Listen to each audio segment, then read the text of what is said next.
Hey, yo, welcome back to Men with Issues. And you were telling the truth, Joe. Eric's in the chat. Yeah. Man, I thought you were joking. I'll send you your money after the show. Well, that's nice. That's nice. Well, you're on the right show right there. I'll send you your money. I had to pay him to come on, but that's what I do at Beaver. Do you? Yeah, I send him one gun every week and look at his wall. When can I expect mine? Well, let's see how it goes this week. Okay. I only got Bo and Arizona. I think you owe me for several weeks though. So let's get caught up then. Yeah, there's a discrepancy. Oh man, well, it was like a firearms show beforehand. You guys should have heard it. These guys were like rattling off stuff about guns I never even heard of. I was impressed. I'm impressed, guys. Zack's a shotgun and 22 type guy. I had a shotgun and a 22, so I guess that is exactly who I am. You're right on the money. You don't strike me as an AR type guy. I'm not an AR type guy. You know, my dad's got like tons of different guns. I don't think he has a single gun like that. It's all like, hunting guns, I guess. But you know what they are too, can't you? Mm-hmm. Yeah, you can. So, yeah. And I mean, technically, they want to label ARs and stuff as an assault rifle. I mean, can't you technically assault somebody with pretty much any gun? Assault somebody with a pen here, probably. Depends. It's assault pen. That's pen. Next. Don't move north. Could be a problem for you. Assault pen. Anyhow. Yeah, let's somebody read a verse of the Bible or something. I think that'd be a good idea. You mean you don't have a plan? Oh, I can read something if y'all want me to go, but I already talk enough as it is. You know what I'm saying? Y'all want to talk about Exodus? Y'all want to know what the tabernacle was built out of? Because I can tell you that. I do. Thank you, Joe. Go for it. Well, since there's a rabbi in the midst, so I figure he should already know this. So I'm building a replica. Fine linens clasped together, 20 long, clasped to another fine linens with, let's see, acacia wood with silver bases, 2 bases per firm, all the way down the line. Yeah, it's just like that for like 10 chapters. I'm not going any farther. I'm waiting for something to happen. So what? It's like in the middle of Exodus? Yeah, so like I'm reading in the middle of Exodus here, and there's some stuff, there's some action there, but now like I'm going to be on chapter 38, and like for reference, chapter 37 is making the ark, making the table, making a lampstand, making an altar, So there's a lot of that.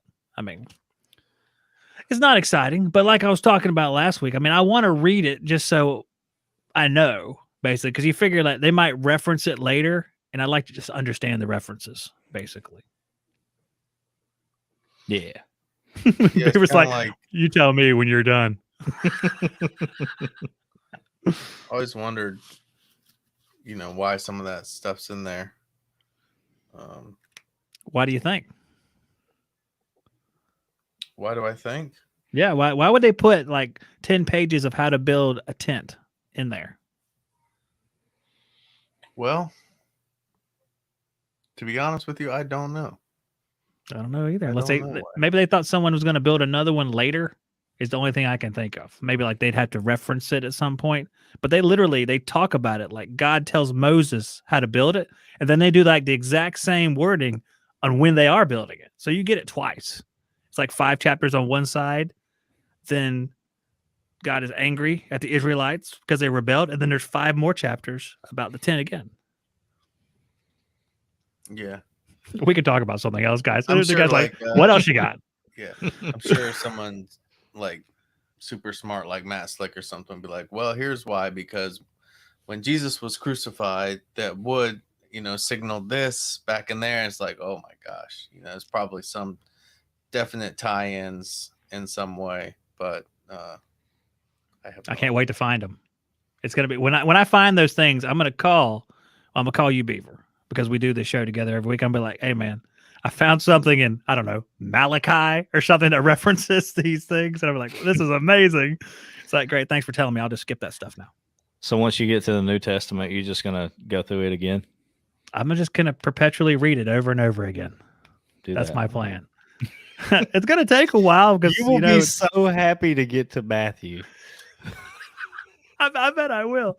It's funny because reading these books here, and the way that they're written, comparing it to the way the New Testament was written, I will feel exactly like you're saying. When I get to Matthew, I'll be like, "Oh, this is great. Jesus is almost back. Jesus is here. Jesus is finally here." Because after I don't know, 16 prophets saying he's coming, he'll finally be here. I'll be happy to be back. Yeah. Mm-hmm. I mean, the Old Testament's got some great stuff in it, though. I don't want to take away from I don't want people to think that we're sitting here making fun of the Old Testament, because that's not it at all. It's just very hard to stay engaged with, I think. Have you read 1st and 2nd Samuel and stuff like that, though? Those long books time, are awesome. Long time ago. I look forward to reading those because that's Saul and David, I guess, their stories. David, Samuel, and his crazy sons, and then I look forward to that. All David's kids. And it's pretty wild stuff. Mm-hmm. I'll be there in about 4 or 5 weeks from now. Yeah, probably. You got Leviticus, Numbers, Deuteronomy. Yeah, I guess that's what I'm getting at. Is there is good stuff in the Old Testament, but you're in Exodus. You still got, if you're in chapter 38, you still got 2 more full chapters to go through. Then you're gonna get into Leviticus, and you're gonna be there a while. Well, and then you got Numbers. Oh yeah. You're gonna be busy. I recommend switching to the NLT translation for these. I do like the NLT, and I think I told Zack this. Maybe I told you this last week. I like the NLT because it breaks it down where it's easier for me to understand anyway. Mm-hmm. And I don't know if it's just the version I have. I've got, this is NLT right here, and it's a men's study Bible. And not that it's a huge deal, because if you're paying attention to what you're reading, you know who's talking. But Jesus's words are not in red letters in this Bible. They're all black. I like to read. So you can't just flip to Matthew or something and look for stuff that Jesus said unless you know exactly where it's at. You don't have a reference point unless you just know. So I don't know, that kind of bums me out a little bit, but I don't know. Is your NLT, is Jesus's words in red letters? I just have it on my phone, to be honest. Okay. With you. Okay. Yeah. Gotcha. So, but no, I like NLT. Mm-hmm. But I've got a bunch of I reference back and forth, honestly, just how it's translated in different ones. I have NIV, I have New King James. I've got several different ones. The only one I don't have is what Zack uses, the whatever English Standard Version. Yep, I got it covered, man. I don't have one of those. I'd like to have one. I need to buy one. It seems pretty easy to read to me. Yeah. Coming from King James, everything's easy to read. Other languages are easy to read. Yeah. That's just how I feel about it. I don't know. I came up in the Lutheran church, which was called Catholic Light, like Catholic LITE, and everything was King James. Everything was thou, thy, thus, there, thy, and I can't do it. It's it messes with my understanding of the subject, which is bad. But this is easy to me. This ESV. Yeah, I think it's probably, you have old school people that are like, oh no, King James only. You don't read other versions, but think about how hard it is for kids to be engaged in reading the Bible if it's, like you said, the terminology is just tough. I didn't stay engaged, so it didn't work for me. I wasn't even engaged for decades after that. So yeah. And the church I grew up in was the same way. So yeah, it's tough. I mean, I almost have to mentally replace thou with my, or things to really even make sense of it. So it's a struggle. Because I have a kind of like a study Bible, but each verse, it's just a New Testament, and it's that thick, because each verse he kind of breaks down and talks about it. But the verse is written in New King James, so I almost have to have my phone and read the verse in the NLT and then read what he wrote about it. And it's because if I start to read it just really, I don't get much out of it, to be honest. Like, I just don't get much out of it. Yeah. I think that was probably my struggle with King James. Is like, you read it and you can read the words, but you might read an entire chapter and you're like, what did I just read? Yeah, what happened just now? Yeah. What did they say? Yeah. I feel like it's easier to grasp when it's in terminology that it that kind of hits home and you pick up what they're saying. I think you tend to hold on to it. But get a new Southern version. That would be a good one, wouldn't it? So, Hey, y'all coming to Galilee? yeah, need a chicken spoke version. Chicken. Just like 1 inch tall lettering on the page. There's pictures instead of words. Right. Jesus went to Galilee. Yeah. Galilee. That's actually a great idea. Yeah, that probably will be a thing. Or just make it an audio book. Y'all turn. Beep. Yep. All right. Matthew. He talked to this woman. He talked to this woman at the water hole. This is the longest this show's ever gone without reading any verses at all. I know. This is unorthodox right here. Here you go. Just to end this little comedy kick here. Just imagine like the New Southern Version audiobook going to the Gospel according to Matthew and starting out. This is the genealogy of Jesus Christ, son of David, son of Abraham, starting with Abraham and reading all the way to Christ, all 42 generations. Be like, the ram, the father of, I don't know, Ab and Dab and Dab or something. I could just see that going over and over again. But that's it. That's it. Somebody read something serious now. Come on. Okay, somebody's got some. I can always keep going, but then, my talking percentage gets too high. Well, wasn't there a talking point for like Joe coming on? What's there? He didn't tell me anything. I told him. He said, "What do I need to do?" I said, "Read the Bible." I said to read the Torah. Specific that like he'd been researching or something. Hey, I can give it to you right now. All right, you just guys tell me when to stop. Okay. All right. Here we go. Book of Mark, chapter 9, verse 42, talking about temptations to sin. And I want to ask you something about this. It says, "Whoever causes one of these little ones who believe in me to sin, it would be better for him if a great millstone was hung around his neck and he were thrown into the sea. And if your hand causes you to sin, cut it off." And he goes into a whole series of stuff about cutting that off. And just whatever's causing you to sin, just get rid of it.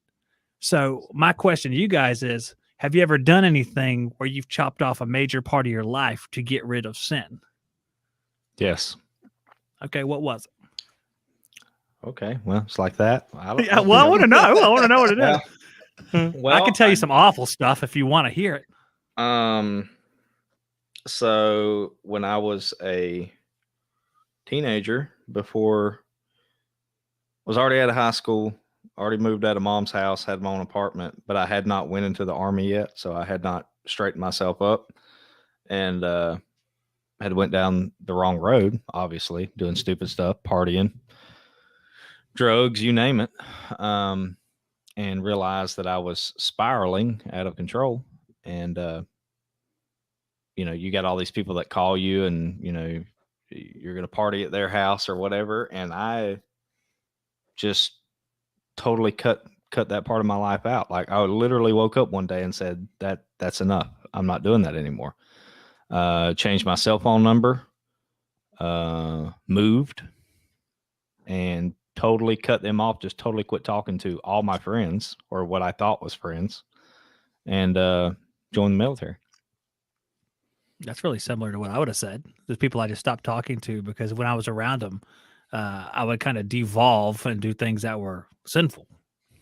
So It's a similar story. I haven't drank in a long time, because not that drinking is, I don't know if drinking is sin per se. We can talk about that, but being drunk is sinful, according to Paul, written about a million different places. Being a drunkard is sinful. But I just stopped drinking and, I stopped smoking and all that stuff just to kind of stay as far away from it as possible. Yeah. Joe, what did you stop doing? I've had to stop doing a lot of stuff, but unfortunately, I feel like God usually has to bring me to like a serious, like pretty low point before I really get the message. I'm kind of hard-headed. My entire life, and when I, first became, a real Christian as an adult was like 2008, and that was definitely the start of me like changing.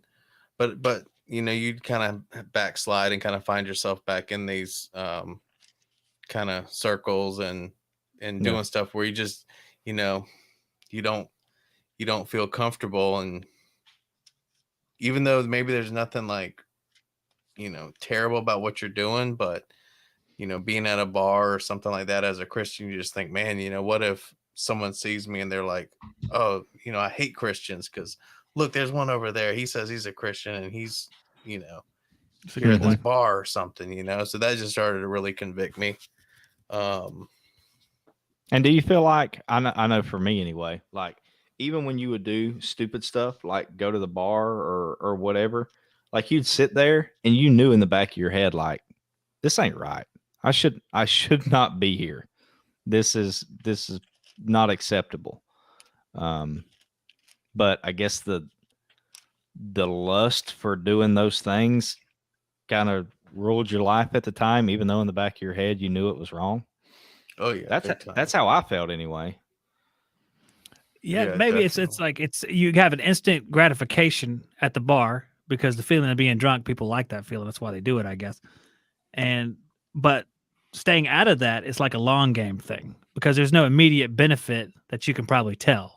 You know, if you went out and got drunk, you have a good time. But if you stayed home, I mean, nothing happens. You know what I'm saying? There's not an immediate benefit right in front of you. You just watch TV or something. You know, what you said too comes back to our Romans thing that their consciences bear witness against them. Same thing you talk about sitting in the bar. Your conscience is acting that implant of God that's already built into you is telling you, this ain't right.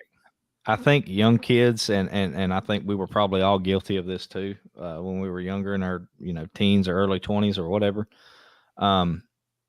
You get so wrapped around like doing what everybody else is doing, and you think it's cool or you want to fit in or whatever. And I even tell my kids to this day, you know, that they get so bent out of shape about, oh, this little girl's my friend. Oh, wait, she don't want to be my friend anymore. She's with your friends. I'm like, supposed friends come and go. Like, I feel like, you know, you want to be popular in high school and all this stuff, but how many of those people do you actually really still talk to in your 30s or 40s or whatever? You know, like I have my best friend, my one best friend from high school. That's it. I don't talk to anybody else from high school. Anybody. But at that time, you think that you have to do stuff to fit in or please those people. And I think the older you get, you realize that's a stupid way to look because it's not going to pan out. People grow up, they have families, they move on, they have careers, and you know, everybody starts focusing on them and theirs. That's exactly right. Getting out of high school is a great benefit, I think, for trying to have Christian principles because high school is just a wasteland of drawing you back out of that nonstop, in my opinion. Public high school, I should say. Public high school, which is where I went. Yeah. Yeah, and kind of like they're saying in the chat, I mean, I don't think necessarily there's, you know, I wouldn't accuse anyone of like, oh, you're living in sin if you like to go to the bar and have a couple drinks. You know, that is not my place at all. But I was just coming from a place where, you know, that leads to a bunch of other stuff that's just not, you know, not right. I'm not talking about going out with some friends and having a couple drinks and enjoying it. It's like going out to get drunk and wild and, you know. Yeah, with to go, you're intending to get drunk and do stupid stuff. That's different than having a glass of wine at supper with your wife, I feel like. Yeah, and here's something too. It just popped in my head.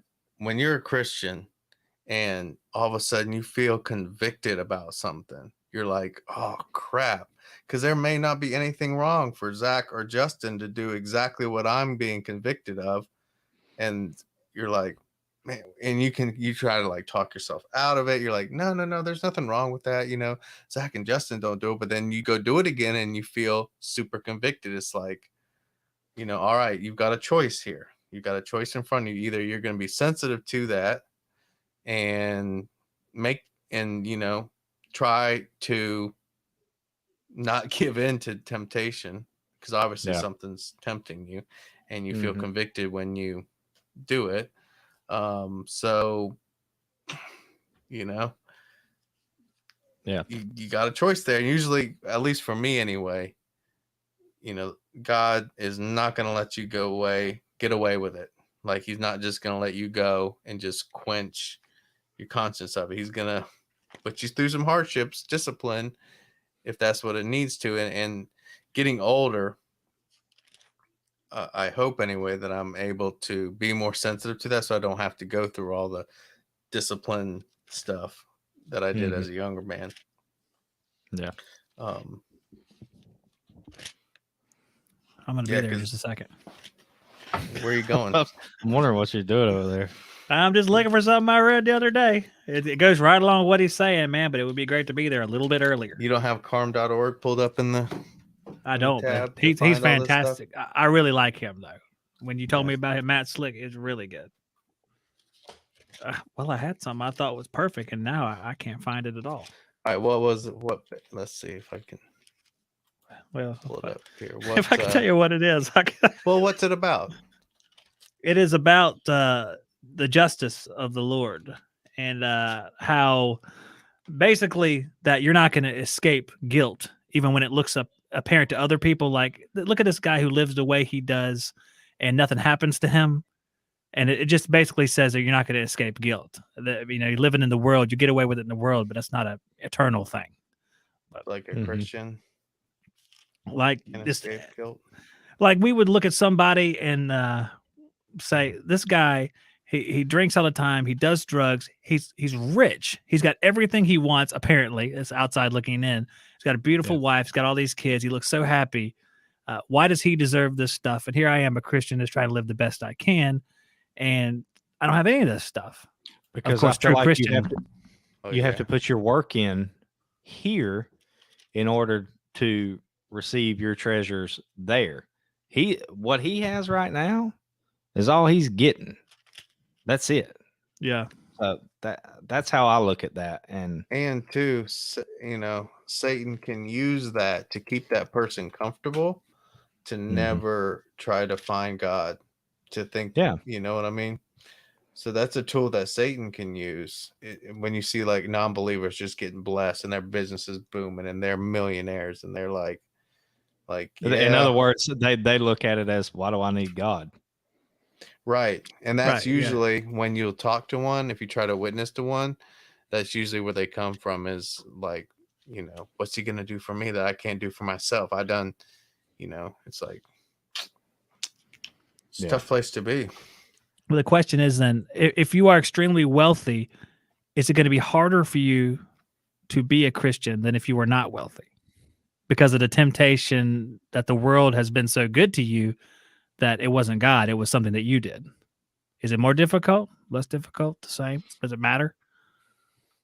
I guess I don't understand what you're saying. You're saying someone's already wealthy. Is it hard for them and they turn to Christ?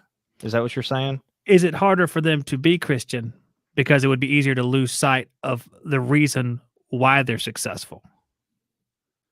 Does that make sense? Yeah. I'm gonna take that as a no. Go ahead, Joe. Go ahead, Joe. Yeah. I think it depends on their upbringing, right? If they were brought up in an atheistic house, or you know what, some of the most avid Christian haters were brought up in a very strict Christian house where they saw some, you know, maybe mistakes that everyone makes, and now they hate Christians because we're all, you know, just a bunch of hypocrites. So now they have an intense hatred, and then they've been successful in the world. So yes, their attitude is going to be, why do I need God? He's never done anything for me, my dad, you know, for their own reasons. So I think from that standpoint, yes, it's probably going to be more difficult for him, who's like a successful rock star or something. Thinks he's the greatest thing. It's going to be a lot more difficult for him versus if it was the same guy who was, you know, low man on the totem pole at some business, possibly. But there's some great people that are Christians that have a bunch of money. So um, I would agree with you, Zach, and say that it could be a lot harder. And again, I think it's a tool that Satan uses to kind of just keep them real comfortable in this life. I think that's like an end. Like you have an end with somebody. I think that would be Satan's end for manipulating you to do what he wants you to do.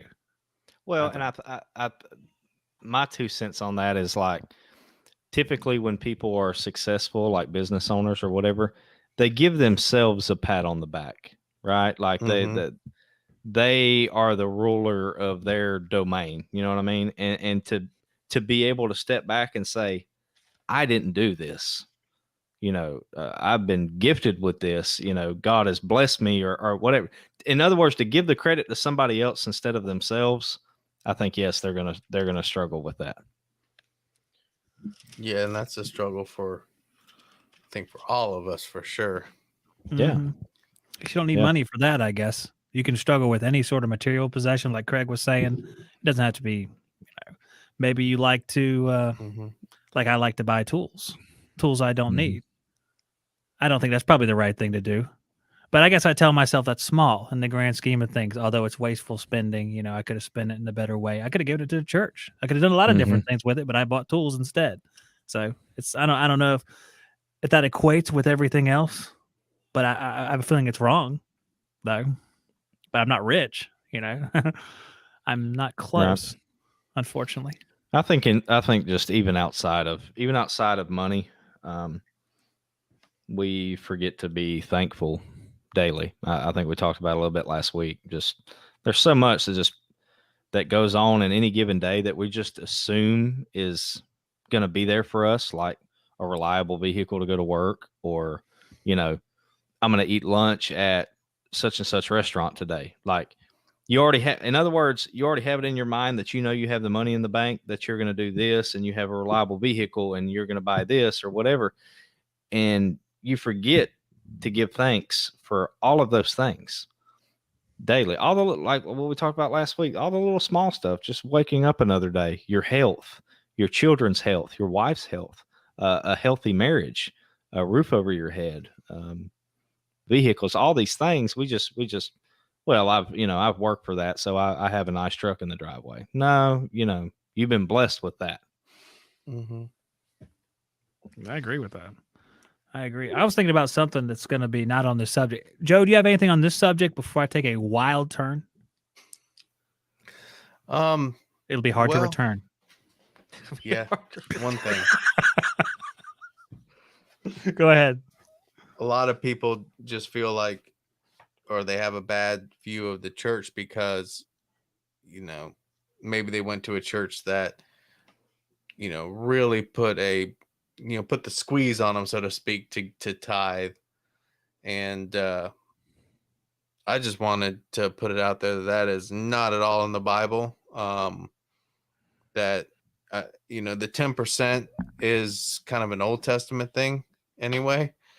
Doesn't really necessarily mentioned in the New Testament as far as I understand it to be, but it is a good, like, if that's what you want to do, then you're free to do it. If you wanted to do 2 or 0, I tell you what, do what you're led to. And if you're not led today and it's gonna cause you any sort of regret, or man, I really didn't want to give that, don't give, because don't let your heart turn like that. But here's the thing, though. I do believe that there's only one time in the Bible where God says, if you give to me, it will come back to you tenfold, and test me on this. God, I don't think has ever said like those words, like test me on this, except about giving to his kingdom. And so it's kind of a sure bet, if you give with a giving heart, and he doesn't need your money. Right. It's more for you than it is for him. For you just to understand that, look, without your health, like Justin was saying, you lose the ability to earn any more money, so Yeah. You might try to be holding on to 100% of $1,000 for this week's paycheck, but guess what? If you have bad health, you're going to lose 100% of all the other paychecks. So, Yeah. you know what I'm saying is like, be thankful and understand that the gift of health, the gift of earning this money comes from the Lord. And you know what? I'm just going to give it to him right off the top. And he will always bless you. You know, it may not seem like it. It may not be like, oh, wow, I won the lottery this week. You know, no.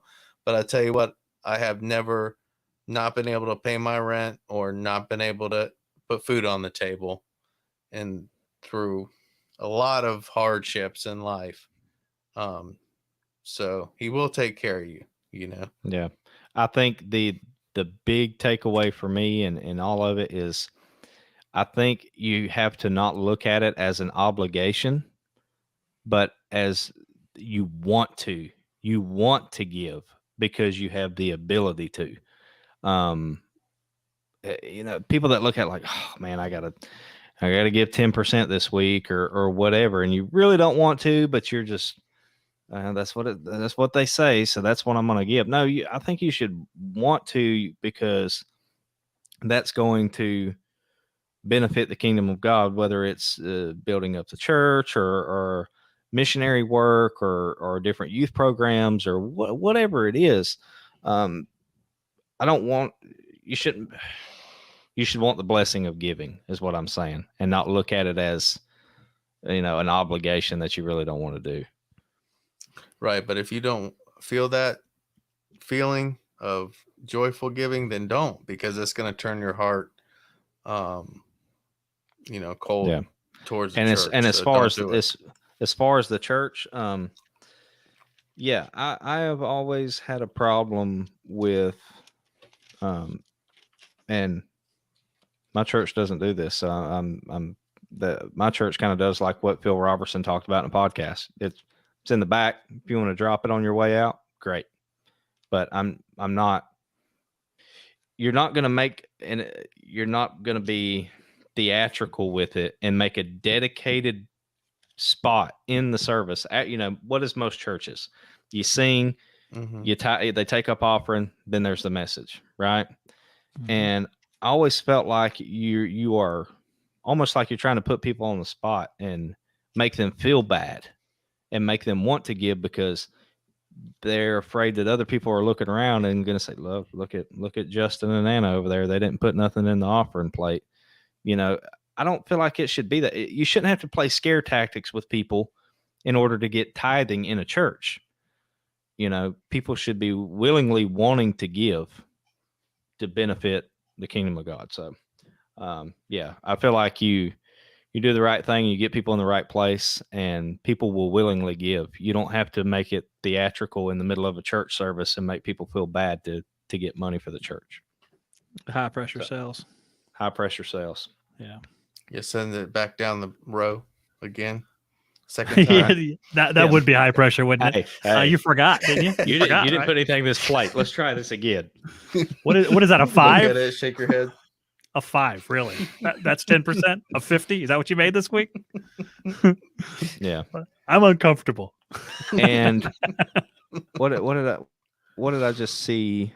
I just seen something somewhere. Let me go back up here. Well, maybe it's Jessica's statement, because that's what I was thinking. We were talking about tithing.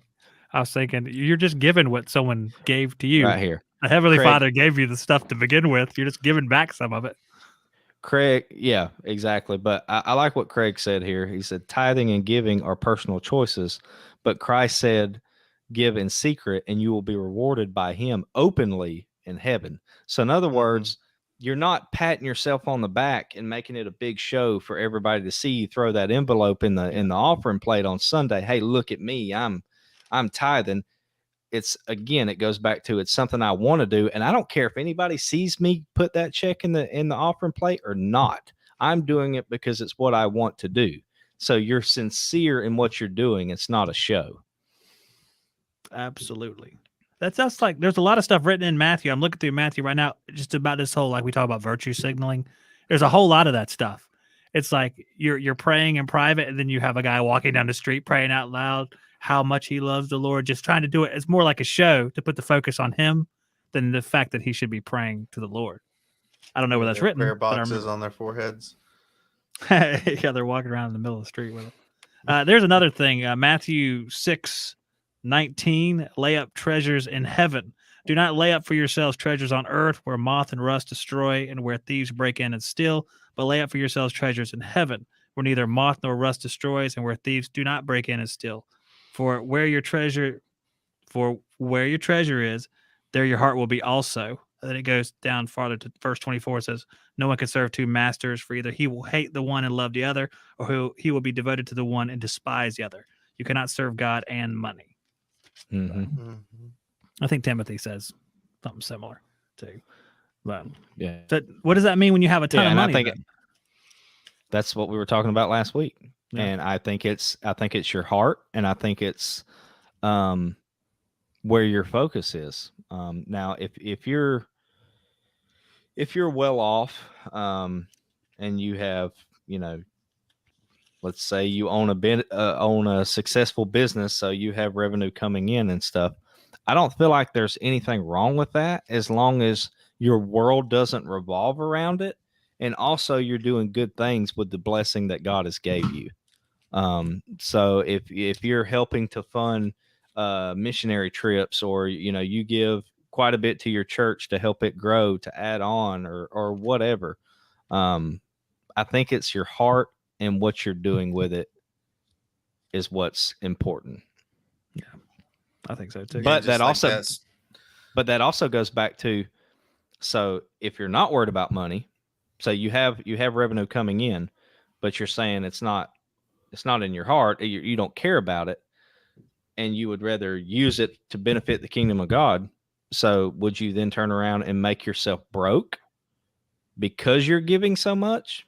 You know what I mean? Like, if you're rich, but it's not about the money for you, wouldn't that mean that you would give and give and give until you're not rich anymore? That's a good point. But God has blessed people with wealth, though. I mean, Abraham was blessed with wealth. Lot was blessed. I read Genesis recently. All these guys were blessed with a lot of stuff. So, I mean, God gave them that stuff for the purpose of them having it. So wealth isn't bad.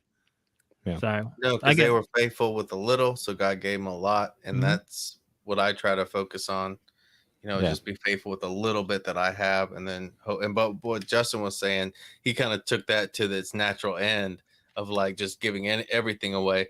Well, if you have a family and now your wife hates you and your kids hate you because you don't have anything because you gave it all away, I think you can go too far that way too.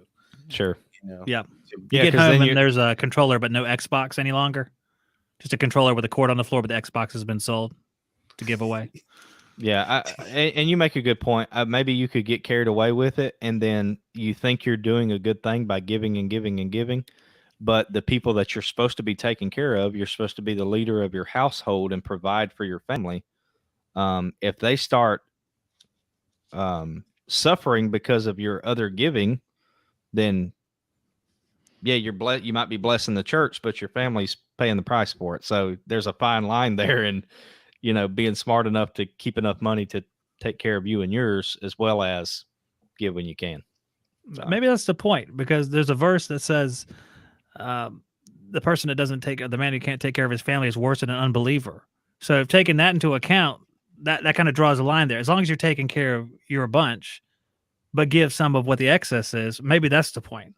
Use the excess for good. I think it all goes to and Steve said it a couple of times. I think it is all about the heart. It really is. If your world revolves around just making as much money as you possibly can, I want to make more and more and more and more because you're greedy and you want to buy materialistic things. I want to go buy a new truck. I want to buy a fatter house.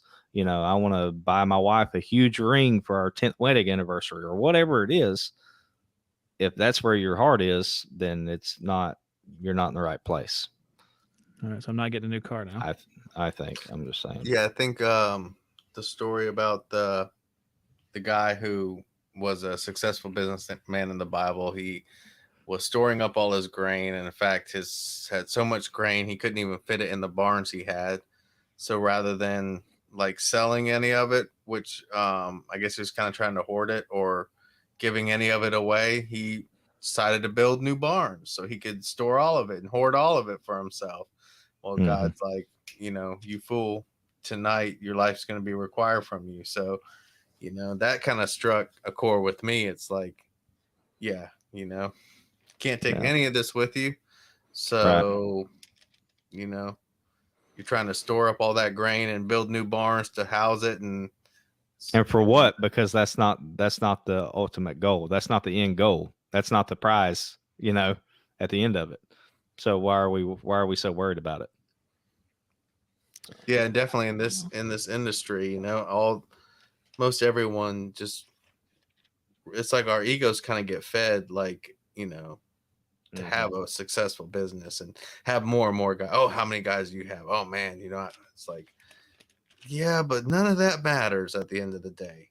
Right. None of that matters. Yeah, I always thought to myself, like talking about heat and air for a second, I think there's probably more than two, but when I look at it, I look at, you have two different types of people.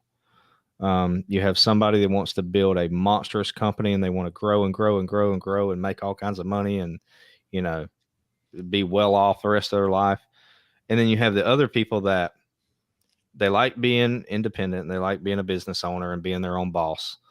But it's not like, obviously they want to make money and be able to provide for their family and stuff, but they're okay with being a one-man show or one dude and a helper, and they have no desire to get any bigger. As long as they're living well and their bills are paid and they got money in the bank and they're able to do what they need to do for their family, and that's all they want. They don't long for that growing and that more money, I guess is what I'm saying. That's how I look at it. I think you got two different people. Yeah. So you add temptation as you get bigger and bigger too, I think. Because it's like you're more entrenched with everything worldly once you get bigger and bigger. Yeah. Man, well, and I think when you're sorry, Joe, I was just going to say, I think when you're small, it's more personable because it's like you build a relationship with somebody and you want to do a good job for them. And the result of it is, one, yes, you make money, but also you've satisfied that customer. You've done something for a good price, whatever. And, they speak highly of you. And I feel like the bigger you probably get in the industry, it becomes less about those personal relationships. And it's more about the money. I need more money to keep this machine going and get it bigger and bigger and bigger. That means, we got to go up 15% on our price in order to justify hiring more techs or whatever. And I think it starts getting out of control once you get so big. Well, you're cut off from the people at that point, right? If you're like one of the higher ups in the company, you don't even see the people any longer. So there's a layer in between you and the actual customer. You don't know what's going on in the day to day. You don't know how ethical the people are being. Yep, that's exactly right. Doesn't mean it's across the board, of course. I know there's big companies that are ethical, but it seems like it's a more difficult spot because you don't get to see that end product as often as you would like Joe here, single man company Joe. I think single man, right? Mm-hmm. There's like 5 other guys. Now I can't mention them. Now, I mean, like just to ask Joe, and you don't have to talk about it if you don't want to, but like, are you content with that? Are you happy with where you are? As long as the Lord allows me to physically do the job, I am the most happy just in front of a machine, not managing people. I think there's two types of people. There's people who like to be in front of that machine, and there's people who are like business minded that happen to own an AC company. But I do struggle. Like when I'm at someone's house, like, I'm probably not the friendliest guy, like looking to help them out and give them discounts, to be honest with you. I'm definitely not ripping anybody off at all. I'm like, I feel like I'm providing you like really good technical experience and like able to fix your problems. Yeah. But I don't see a problem in that because the value is there. Okay. I hope so. I just kind of like, oh man, I'm not like taking the time to be like, oh, hey, how's your dogs and cats? And, like, sure. Yeah. You're there. You're there to do a job. So, yeah. Right. And I definitely am not, I guess I am kind of there for the money because I do need to provide and pay for the bills to keep this little business running. So yeah, I do have to like set my prices to a point and not really, just, try to help everybody out. But I think again, if all of a sudden you're like, oh man, I'm feeling super led to help this person. Well, then, don't like say, well, no, man, because I need full price for this. So like, I just try to be sensitive to the spirit, I guess. And like, if the spirit's saying, like, I hate working for this person. Why does he keep calling me back? It's like, what are you trying to do, Lord? Why do I need to, are you trying to teach me something or what, So. Yeah, I can see that. Mm-hmm. So, your turn. Yeah, it can definitely, be a struggle for. I just want to see how long the silence will last. I had to stop it. You feel compelled, right? Yeah. I have to do something. Go ahead, Joe. Go ahead, man. For someone who starts their own company and maybe they go from like being hourly to literally, an open opportunity to make as much money as you're willing to work. You know what I mean? Mm-hmm. Like there is a big temptation there to really just start focusing on the money and like storing it in that and just, forget about the people, forget about helping anybody. I am like storing money. And that's why I really try to think of that story in the Bible and be like, man, no, enjoy your family. And well, I think if you do things with the right intentions and you're ethical and your world doesn't revolve around money, I mean, obviously you have to have money to survive, but you're not all about the almighty dollar all the time. I feel like if you're doing the right things and just trying to provide, I think the Lord will provide. I think so too. Yeah. And he has for me, one thing he's been faithful with me at is if I get in that mode of like, man, I want to like, I'm going to just work myself. I'm going to try to get all these jobs and stuff like that, man. I'll find myself working so hard and getting nowhere. You know what I mean? Because it's all under my own power. As soon as I'm like, all right, let you take the wheels. All of a sudden it's like, yes, can you start that job tomorrow? It's like, oh, okay. I wasn't really even expecting that, like, it's just boom, boom, boom. And I always try to be sensitive to that as well. And just, be thankful, for what you got. Know that, if this job doesn't come through, I'm not going to force it. I'm not going to, what do I got to do to get this job? No, because you know what? You might not have supposed to get that job because he's got an even better one that you're going to miss out on if you're busy doing that. You know what I mean? Yeah. So whenever something falls through or something doesn't go the way I think it should go, I'm always like, all right, well, something's going to happen. Something's going to come and all of a sudden it's going to make sense. I would have missed out. There's so many. I mean, I can't remember them all now, but and I'm sure both of you guys have had the same experience where you're like, if I had been doing this, I would have missed out on that. And what I would have missed out on was an awesome opportunity or something, Mm-hmm. Yeah. I mean, it seems cheesy, but what is the Garth Brooks song? Being thankful for unanswered prayers. At the time you think it's like, that's what I want. And this is what I really want. And this is what I need to do. But you don't know the whole picture. He does. So trust what he's telling you and where he's guiding you. And who knows, 10 years later, it might come all together and you realize, now I see why. Now I see why he didn't give me that 10 years ago, because he had this plan for me. Yeah. That only comes from the South right there. The Garth Brooks Bible interpretation. Hey, man, I'm sorry. I know. I thought the same thing. I like that song. Prayers, I agree with you. I just think it's funny because that's something you only hear on this show right here when you hear Garth Brooks, because I've heard that same song. It's a great song, and I thought the same thing. It's like, how many times? Because you're unaware. That's the thing. You don't know what happened or that it did or did not happen, and only God knows that. It's like you miss an opportunity. It's like, well, darn. like 15 years later, something else happens that would have been prevented by that. But I mean, people don't put it together anyway. We can't put it together. So how many times does that happen? Yeah. I don't know. A lot, I'm assuming. Well, and it's funny as like I think Joe was fixing to say the same thing. I don't know. You correct me if I'm wrong, but talking about unanswered prayers, like if we're honest, it's not unanswered prayers. It's just he said no, and we wasn't willing to accept that he said no. That's what that is. Yeah. So, Or maybe wait. It's Right. not right. It's not the right time, Yeah. Yeah, like And Joe you're said. like, No to this is one, pretty yes to crazy another. to think about. Like, God created time. He is not bound by time.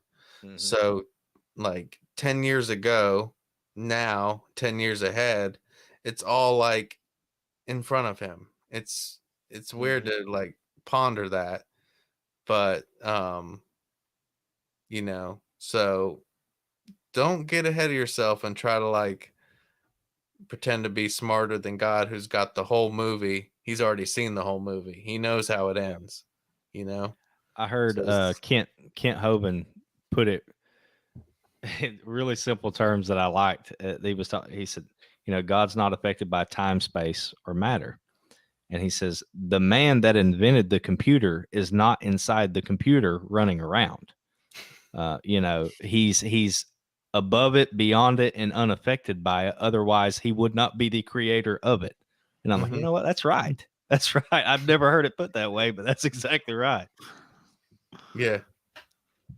And Craig has it right there. He says waiting is the hardest part, Tom Petty. and it's fine, but it's true though. If you're God and you look at everything like it's a movie in front of you, like you said, maybe that you had little bar in the bottom that you pick the time, the movie you want to go to, like on YouTube, you can slide it anywhere you want and do whatever you want with it. That means that the people that are participating in this are going to have a lot of patience, because it could be 70 years before what you wanted to happen happens, or your purpose may not be revealed to you, some specific purpose for your entire life. Yeah. But to him, it's a blink of an eye. But for you, it's been everything you've ever experienced on the earth. So that'd be tough. That's a real put God first sort of situation where you had to have a whole lot of faith. And I think that's what he wants you to do, obviously. Yeah. And I think the thing we get caught up on is like you just said, like we might be waiting 50 years to get that thing we wanted. Well, I don't feel like we should be waiting around for what we want. We should want God's will, because ultimately he has good intentions for us, and his, I don't understand the infinite God, but completely, obviously, but you want his will because his plan for my life is way better than anything that I could ever think up in my little pea brain. So I want his plan for me. I don't want my plan. Right on. And I think we get wrapped up in that, like, man, I really want that promotion, or I really want to buy that new truck. Nah, I want his will.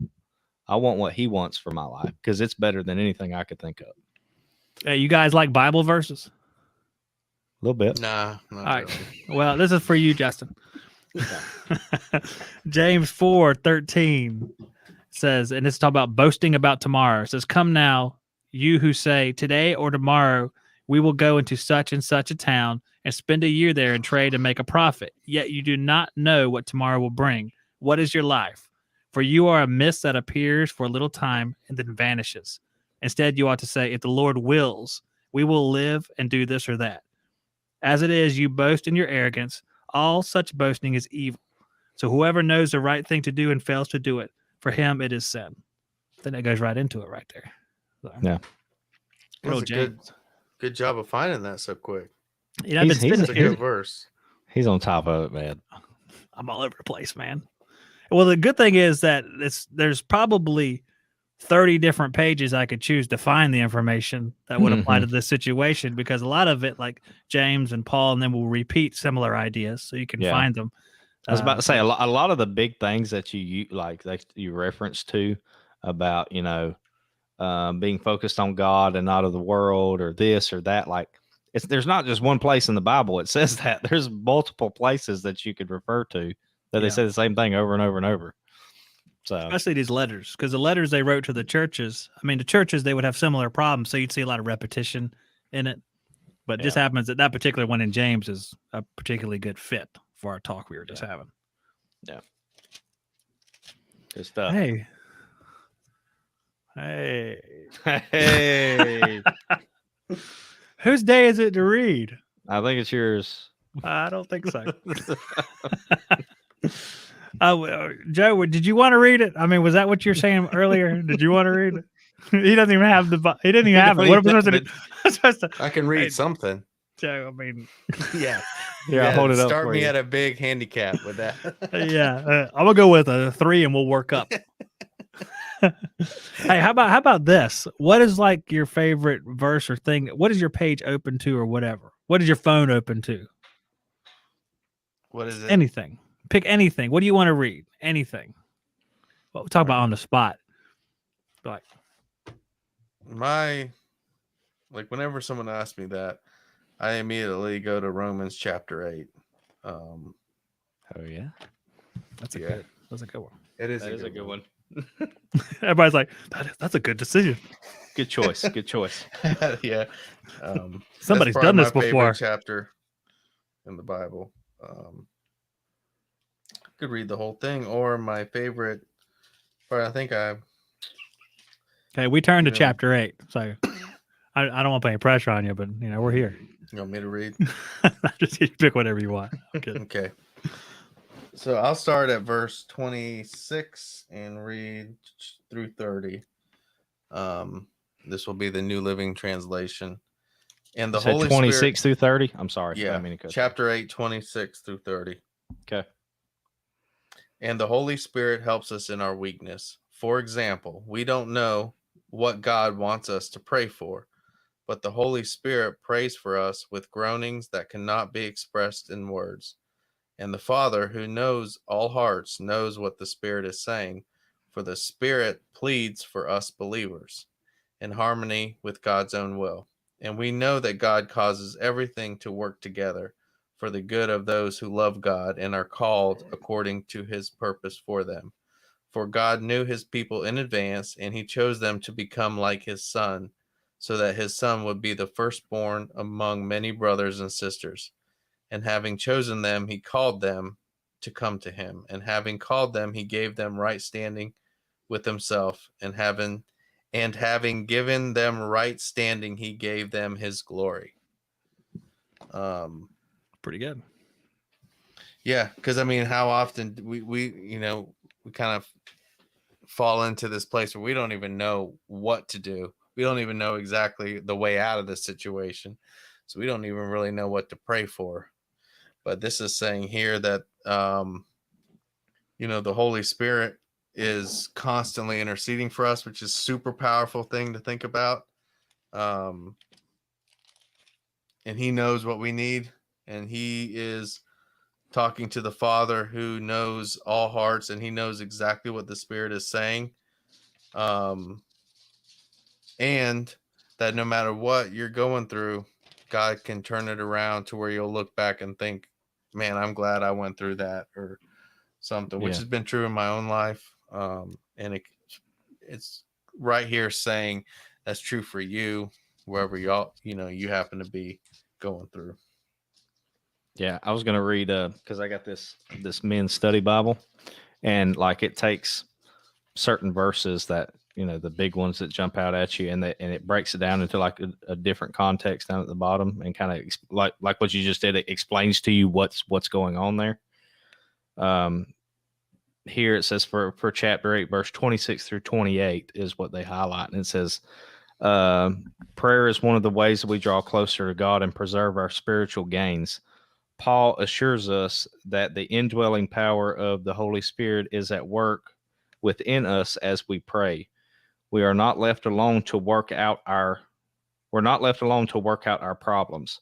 As we entrust our lives to God, he directs the events in our lives, even the painful ones, for our good.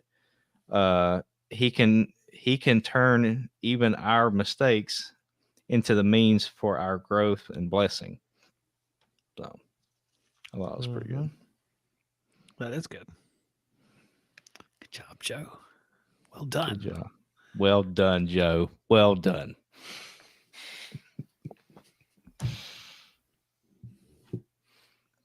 Nice. Good job.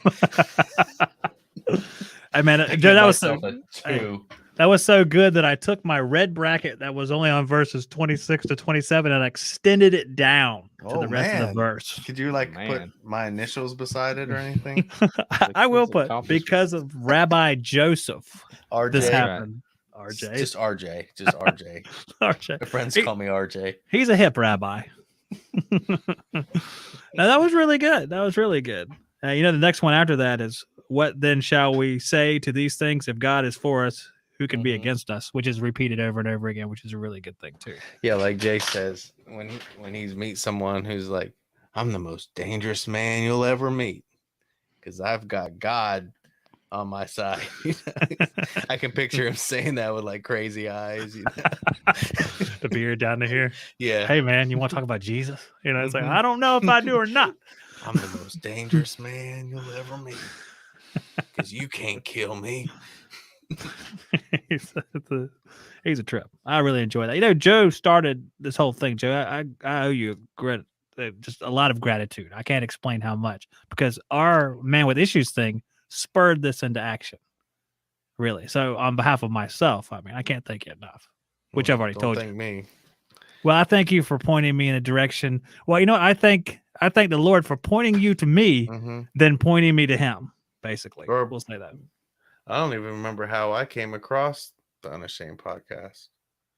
I honestly don't remember, but I think it's changing a lot of people's lives. It's good stuff. It's changed. What do they say? There's people in droves going down there, like going to their church on Sunday and stuff. Yeah, right. Yeah, and I even started trying to listen to some of the church sermons that like Jason, some of them did at their church. Oh yeah, so it's pretty good stuff for sure. One day we're all gonna end up in the pew there.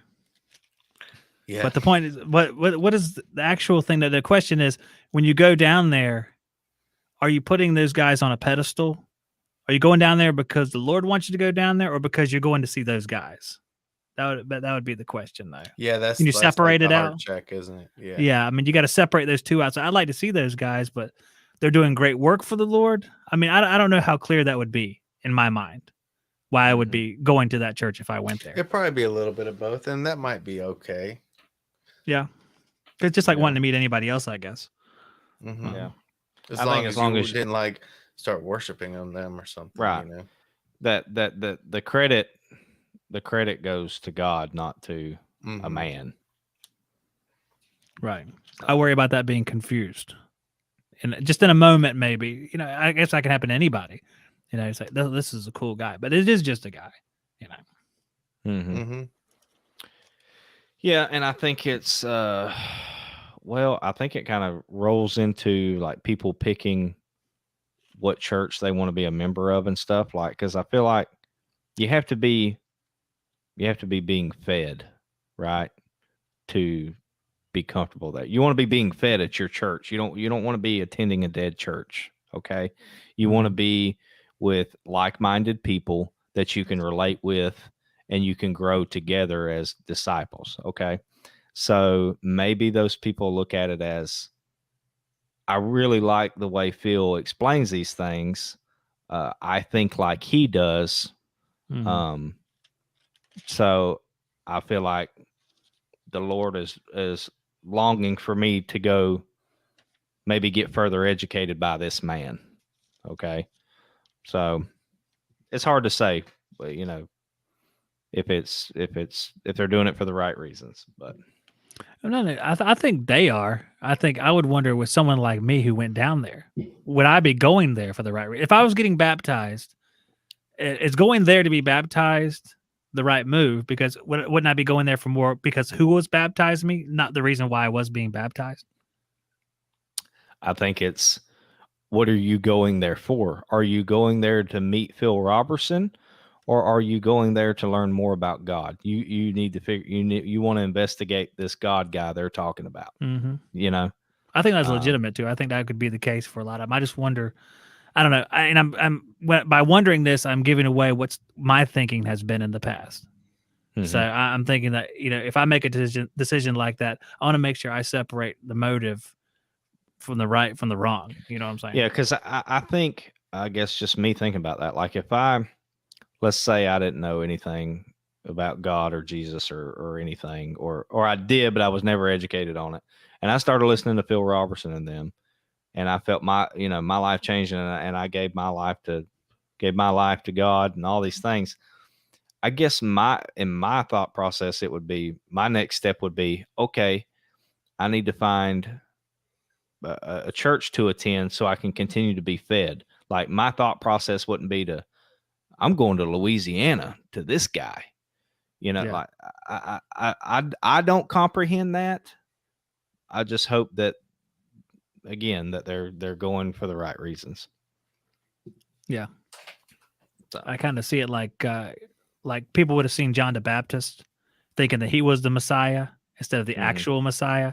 I kind of put it in that same category. It's like, I'm going to go to this guy. This guy's cool, but he's not the guy. Mm-hmm. Well, I know. I remember why Joe was originally supposed to be on this show. Yeah. Joel Osteen. That's what it was. Mega churches. Mega churches. I don't have much to say about any of that. I haven't done in-depth research or anything on it, but Perfect. Do it this week and come back next week. Joel Osteen. Who are some more of these people? I don't know. Creflo Dollar. Oh, you do know. See, you've done something. You know who? Yes, I've done a little research Dollar myself. And, the lady, who's the lady? Joyce Meyer. Myers. Yeah, Joyce Meyer. Yeah. Stephen Furtick. You know him from Elevation Church? Is it him? Okay, I have to. Young pastor. I would check him out. Yeah. Okay. Stephen Furtick. It's just there's a few of them, and it's worth looking at, because, and that's a huge problem. Although I know we've gone beyond the time, and my bedtime was 20 minutes ago, and I'm feeling really tired. I'm just gonna put that out. I'm just kidding. These guys, that if you have a group of people, like, okay, let's say you have Jesus, he's having a Sermon on the Mount, and he's teaching everybody this great stuff. That's really great stuff. In modern days, you'll have these same larger than life characters on television teaching all this stuff that is nowhere near the Bible.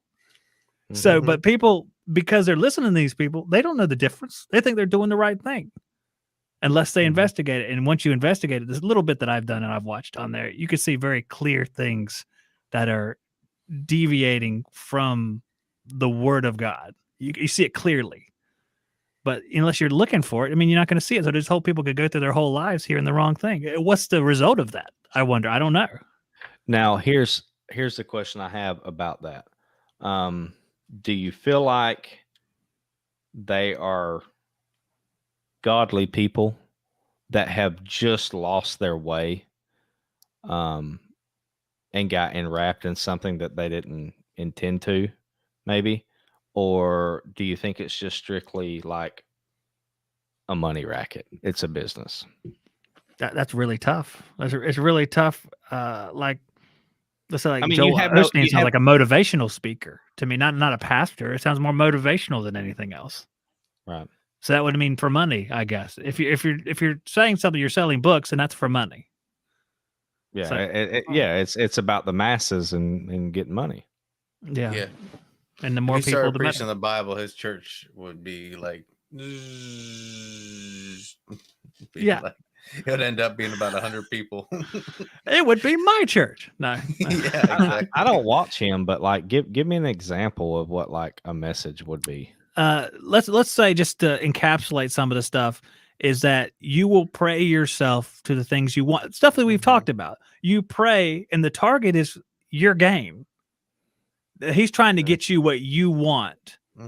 Basically, it's about worldly gains, not right. Serving the kingdom of God with a and little making it to heaven. with a little bit of God sprinkled on it. Yeah, it's like, Yeah, like find a verse the size of a mustard seed. You just don't have enough faith for that lotto ticket, Justin. Gotta have more faith for the Carolina Pick 5. Yeah, God said, if you have a faith, you'll get it.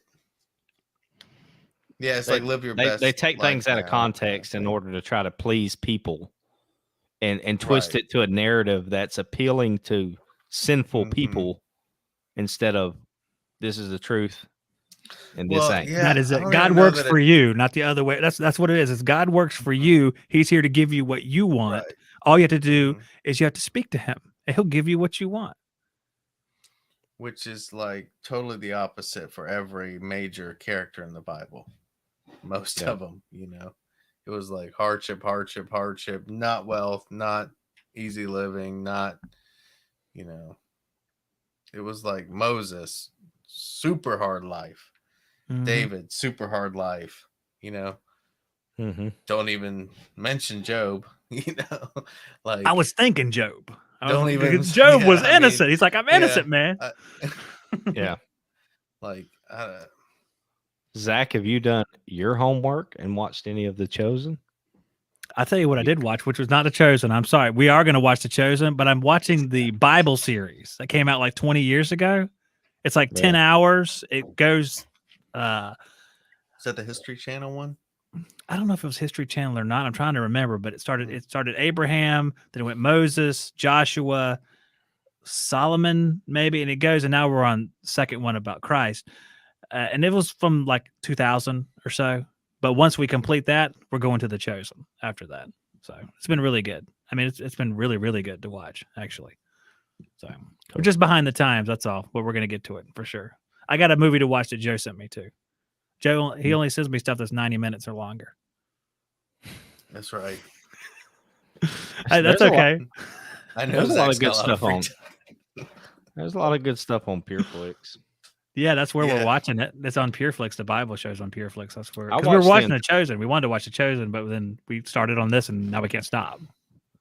I watched a series on there. There's only one season on there so far. What is the name of? That's bad. I'm sitting here saying I watched an entire season of something. I can't even tell you the name of it now. That's not He's too bad. a. If you're on PureFlix much, you've probably seen it. He's a biker, and he was in a hardcore biker gang. And somebody gave him a Bible or left a Bible on like the bar counter or something, and he started reading it. Somehow he got his hands on a Bible, and he was this awful, biker dude that did terrible things, and he started reading the Bible, and he just left one day. He just left the gang and started just randomly traveling the country, and would stop when he needed to work for a little while and make gas money to keep going. And it's really good. I enjoy it. I sat and watched the entire season in one day. Oh, wow. Really? Okay. Yeah. Man. It's pretty good. Here's a good point from Craig. He says, where is Paul's BMW? He gets stoned, shipwrecked in prison, and beheaded. He doesn't even get a BMW. I mean, come on. And what would you think of somebody like Paul who aspired to get a BMW or a private plane or something? Wouldn't your opinion of him just plummet to nothing? Everything he did would be does meaningless. Not have enough faith.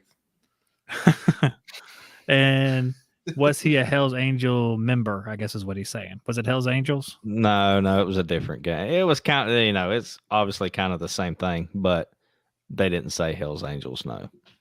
Yeah.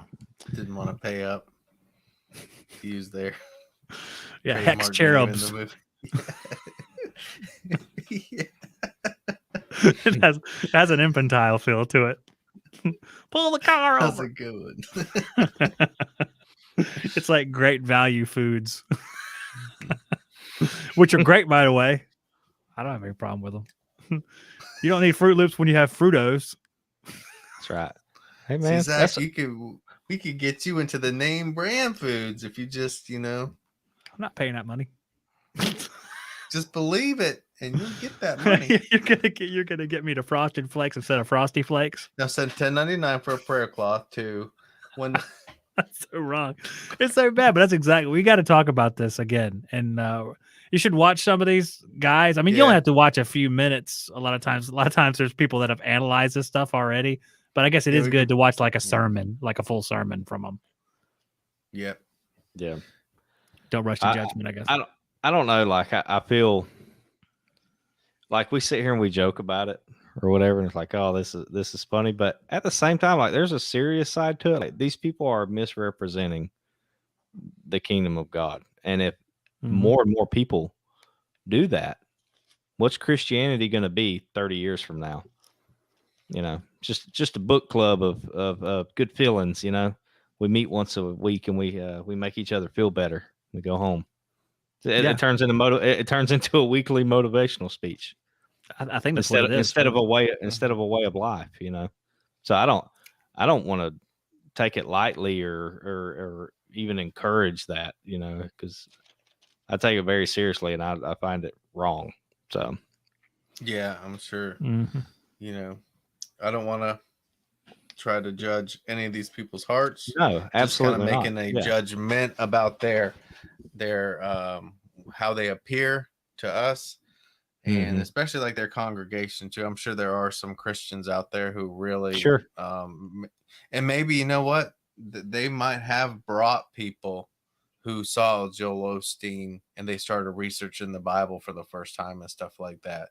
Mhm. So I'm sure he was responsible for some people getting saved, but Yeah. also too, when you see his church just growing like that, it's almost like again one of those tools Satan uses to just kind of keep people fat, dumb, and happy, so to speak, through this world, kind of just skating through, thinking this is Well, what yeah, Christianity is, you know. yeah, and I think we forget, you know, there's always this like, oh well, the devil has no control in God's house. You know what I mean? Like, nah, if you let him in, he could Mm-hmm. totally twist a church.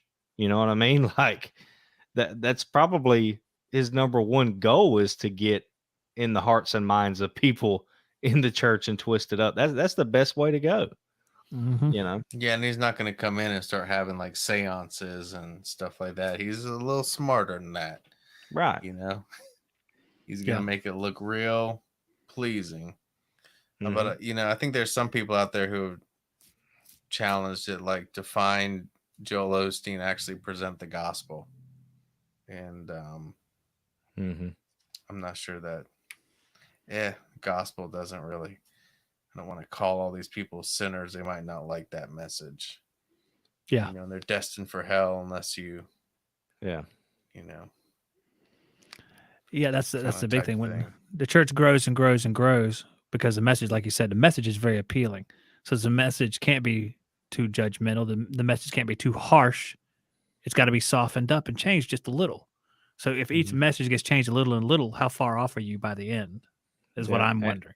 We got to Mm-hmm. alter it and make it more pleasing to people and make them feel good about coming again. Because I Mm-hmm. feel like stuff like churches like that have jumped on the bandwagon, or maybe they set. I shouldn't say jump on the bandwagon.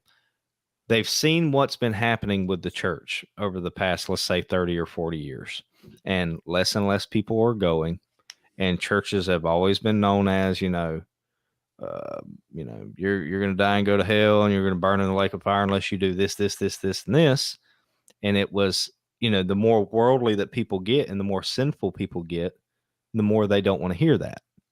Okay. So over time, less and less people go to church because they don't want to hear that. They think it's doom and gloom talk, So then you have these churches, these mega churches now that it turns into, well, how do we reach the masses again? How do we get them coming back in here? Well, tell them what they want to hear, right? Not tell them the truth, tell them what they want to hear. So that's when you start twisting the Bible and making it a motivational speech and tap dancing around the tough topics that people don't want to hear because they don't want to change their life. They want God to work into their life as they're living it right now, not change their life to live for God. So If someone Preach. says this to people and that's the message, then is that an example of faithlessness? If you are preaching for the moment and for the worldly nature of what they're saying, like they want to bring you in, I'm going to give you X, Y, and Z, or God's going to do it. If you pray, He's going to give you all this stuff, and that's for right now. To me, that says there's no faith in the future, because if you had faith that once you die you'll be resurrected because you believe that Jesus Christ is the only way and the truth, if you actually believe that, then what He's saying is not going to mean anything to you. But if you don't believe that, that's going to be very appetizing to me. I don't know. Is this too much for Right. the end of the show or what? No, I think you're onto something because, like you said, it's not. It revolves around worldly stuff. It revolves around being satisfied in the world and not working to get to heaven. So it's about the here and now, not in the future. Yeah. Yeah. I don't like the whole pray and you'll get this and you'll get that. Okay, no. What if God doesn't desire you to have that? What if it's not intended for you to have that? So I don't know. No, I think you're right on the money because again, when you go back to Matthew, it has the Lord's Prayer there. His will be done. Mm-hmm. That's what's supposed to happen. I mean, that's it. I mean, it's not about you getting something. It's about you playing the part you're supposed to play in His will. Yeah. So if that's the case, and then someone's telling you that you can get this other stuff by praying, then that person is wrong and not biblical. Then he has no choice. It's not a judgment. It's a here's this in the Bible, and this is what you said. This is not right. Right. And it's no judgment. It's just plain as day. Like the sky's here and the ground is here. Mm-hmm. Oh no, we can do a long talk about this. We really can. We really have already. That was just a teaser. No, That was just a teaser, y'all. I love this subject. I think this is a good subject because I hear a lot of people talking about these guys. Like I guess Cleflo. Is it Cleflo? Dollar? Creflo. Okay. Him and there's like 2 or 3 more of them. And then they're contrasted with some of these other guys. This MacArthur guy that I've heard on there. And he's supposed to be on the opposite side of this. But it's interesting because the implications are so huge. It makes it an interesting subject to talk about. Well, just one more thing I'm gonna throw in here. Okay. You're just talking about Matthew 6. Okay. Part of the prayer is give us today our daily bread. Okay. You think about that. It doesn't say give us today millions of dollars. Give us today a big fat house. No, give me just enough to get me through today. Just a little bit, just enough to get me through the day. Because guess what? I'm going to need your help again tomorrow. So I think that is huge. We read this and it's like, oh, yeah, Lord's Prayer, But if you actually, like you said, so you start off with our Father in heaven, hallowed be your name. So you're right at the beginning. You're saying all the credits to you. Hallowed is your name. I am nothing. Your kingdom come, your will be done, not mine. So I'm about to sit here and, a lot of people, if they would remember that, a lot of people go into prayer. It's about me, me, me, me, me, me, me. This is what I want. This is what's going on. This is what I need you to do for me. This is saying, your kingdom come, your will be done. So that if you think about that mid prayer, it would change what you're about to pray about, right? Instead of a bunch of selfish stuff, it would totally change and go, you know what? Forget all that I was fixing to pray about. You know what I'm struggling with. Your will be done in it. And then absolutely, I don't want a whole bunch of stuff. I'm just asking you for my daily bread to get me through the day. Yeah. So. And if you want a whole bunch of stuff, that if that's what you want, then you don't have your mindset in the right spot anyway. Because you can't have your mind in both spots.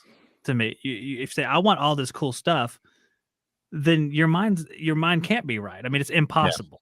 It just can't happen. You got this. You got the prayer that he gave us as an example. He's teaching people to pray, right? And it's all about God's will. We're nothing. It's God's will. You want his will in your life, and you're not asking for a whole lot, just enough to get by to continue to serve him. Now you have mega churches that say, just pray. You want that new car? Just pray about it. Just pray and pray and pray about it. That's the exact opposite of what this is saying. Yeah. The exact opposite. So, I'm a big fan of Bible verses. So if you go down a little bit farther, right past that, actually, verse 25 of chapter 6, therefore I tell you, do not be anxious about your life, what you will eat or what you will drink, nor about your body, what you will put on. It is not life more than food and the body more than clothing. Right along that thing. Same thing. If you lust after other stuff, then you're not after God. because he sets it up saying that's like is paradox the right word? You can't have both of them. You can grab for one or the other. He just says that in the previous verse 24. No one can serve two masters. So if we are, and I find myself doing this all the time, longing for stuff that are material things, and by longing for that stuff, I'm ignoring the fact that it's temporary and fleeting. So I don't know. It's a constant struggle. So that's tough. That's a good subject right there. Good reminder too, Justin. Thank you, Justin. That was good. Hey, you're welcome. All right, let's do it next week too. Let's do it next week. Zach, you take us out of there. I don't know that I could possibly do it. I'm not reading anything. Don't read. Just tell I don't mind reading this. This doesn't bother me, but when a devotional comes up, it's like it's level 7 all of a sudden. I don't know. It's like it's written in King James. But okay, well, I think that was a good subject today. I thank Joe for coming on. You're going to see Joe a whole lot because just look at him. He looks like he's ready to roll. Look at him. Yeah, look at it. Would you look at that? Your boom arm comes from heaven. Of course you can stay. Look at it. It's like it's not suspended to anything. It's about to fall. Yeah, it just topples over at that point. Well, we were wrong about Joe. Yeah. Thanks for the sign. Yeah. So apparently he was safe. what a bold line to draw right there. You know, well, we thought he was good, but he's evidently safe. Yep. Come back next week. You won't see Joe. There's your lesson for today. Thanks, Joe. Joe, we'll have you back real soon. I mean, like sooner than you want to be back. So it'll be. When you said it like that, when you said real soon, I was thinking of get yourself something real nice. Yes, exactly. Like flip a $20 bill. Yeah. Joe gets boom armed from heaven. They just arrive at his door. It's like, now go put it on your desk. All right. I was like, Alexa's getting real good. You know, I'm just thinking I want something and it shows up at my house. This is too much. I gotta smash that thing with a hammer. I gotta start talking so loudly around the Alexa. I watched the Joel Osteen. I was like, "Dear Lord, I'd like a boom arm, please, Lord." And it showed up at my house. You're setting the wrong president, Joe. That was a joke. After all that, no, just kidding. No, wish for whatever you want. Yeah. It's like a lamp you rub. Yeah. Oh my gosh. Okay. Well, we need to get out of here. It's late. We're going to play the little going away thing now. Thank you as always, Justin. Yeah, man. Did a good job. That last little bit was real good.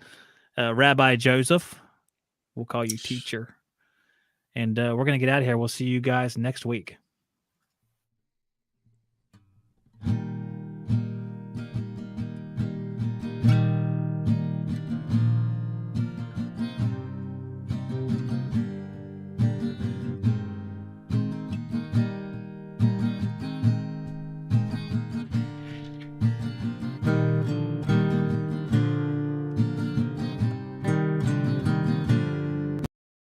Hey, don't you hate it when you hit the wrong button?